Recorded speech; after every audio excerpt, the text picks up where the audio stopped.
Hey guys, there were so many questions that we decided to make this a two-parter so then you could watch one and decide if you wanted to keep going. So here's a continuation of answers to your writing questions.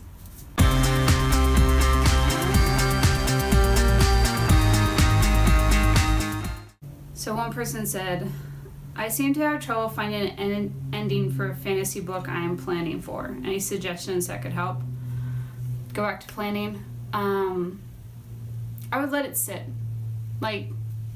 See where your book started, and your ending needs to be the opposite. So if your character started super weak, couldn't depend on herself, she needs to end with being super strong, taking control of situations. And so you need to find what the opposite point is, because we need to have that arc, that change in your character. And so if there's revolution starting in the beginning, the revolution needs to be completed, someone needs to be king, all that needs to be wrapped up. And so, again, finding that opposite. How much time do you spend writing an update? Depends, usually it's a day or two. I can usually get a chapter done within that time, and within that time it's usually about 4 hours, but that's if I'm really paying attention to what I'm doing. Sometimes I get distracted. How do you get your writing to flow so seamlessly? Practice.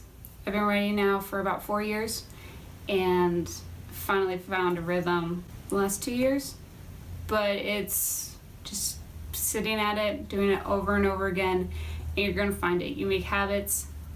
There's going to be things you start seeing just when you're reading, words that stick out to you that you keep for yourself, and so it's just writing over and over again.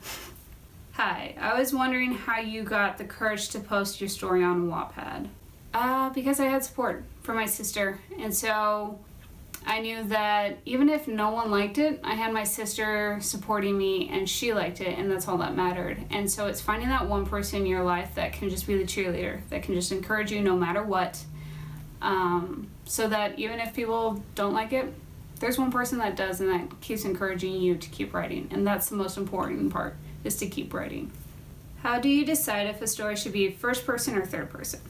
Well, for me, all my stories are on third person. I feel more comfortable writing it, but for you, if you need to decide, I would write a first chapter and then write it in third person and first person, and just see what was more natural, what came to you more naturally. Was it third person or was it first person?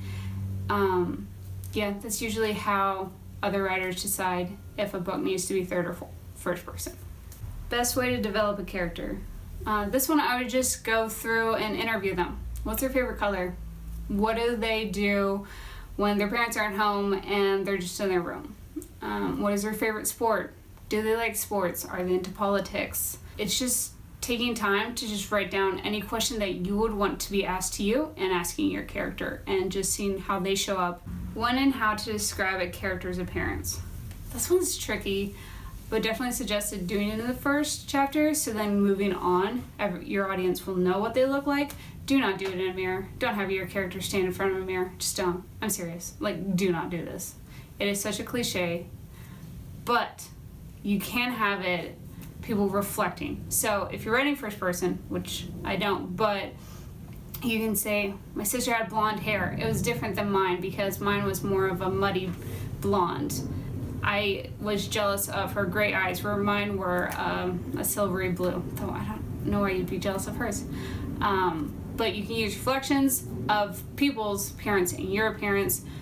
Parents, you are the perfect combination of your parents' looks. Your dad's brown hair, your mom's blue eyes, and your dad's strong jaw. So use the world around you.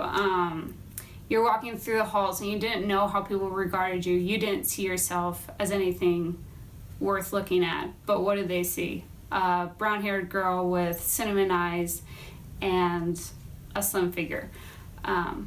So it takes time, but you're going to learn. Just keep writing, make mistakes, and the next time you go to describe your character, you'll figure out where it works best. Do you know the end of your stories and stick to them, or do you just write whatever you feel like? I definitely know where I'm going, because for me, it makes everything feel concrete, and so I know where my story is going to end, so I can put in setups, payoffs. So yeah, I always know where I'm ending, and I highly suggest everyone else knowing where they end, because it will make your story stronger, because you have a definitive point that people can feel a drive towards that point. What's the best way to pass backstory information between characters without it seeming like the character is oversharing? Bit by bit. If they're saying it all at once, then that feels like oversharing, but just little small things. And this is a great place where reading books outside of Wattpad will help you, because you'll see how that bit of information is slowly translated on the page. And so you want to read books where they do a really good job. So I suggest bestsellers because they usually do it. But read something like Falling Our Stars. How do we get all the information about Hazel Grace? Read Cinder. It's a huge favorite of mine. She does an amazing job at backstory and dialogue and the balance between description and dialogue. And so just read. Just start learning, but read with a writer's point of view instead of just a reader's. So you're writing a book and you're going through the characters. How do you not hate it? Because it's writing. I love writing. It's the most amazing thing. And so if you're hating your characters, you might want to pause. That might not be the project you want to work on, because you never want to hate it. This should be something that brings you absolute happiness. And so if you're hating it, that might be an indication that this is not the thing for you right now. How do you stick with it? Yeah, if you have to stick with it, again, it just might not be the thing for you right now. You want it to always be fun. How do you make it to the end and not feel eager to just start another story idea that has been popping up in your head? Story of my freaking life. I hate getting to the end because then I want to just jump to something before I even finish a book. You have to force yourself to do this. This one you actually do. Just force yourself to stick with it, because finishing that book is going to be so satisfying and it's going to make you feel great. You've finally finished a book, and so do not jump too soon, because again, you need to finish it and just start thinking about the other story, but do not write it just yet. Do you edit a story once it's done or in between? Once it's done, do not edit while you're trying to write. It's a different part of your brain, and it will turn off the creative part of your brain, and you'll just go analytical, and it'll make it so hard to write. So do not edit while you're trying to write. It just will not go well. I always want to write a story, but I'm not good at describing emotion or anything like that. What do you suggest I do? Any tips? I would read a lot. I would find out how do other people blend those two things together.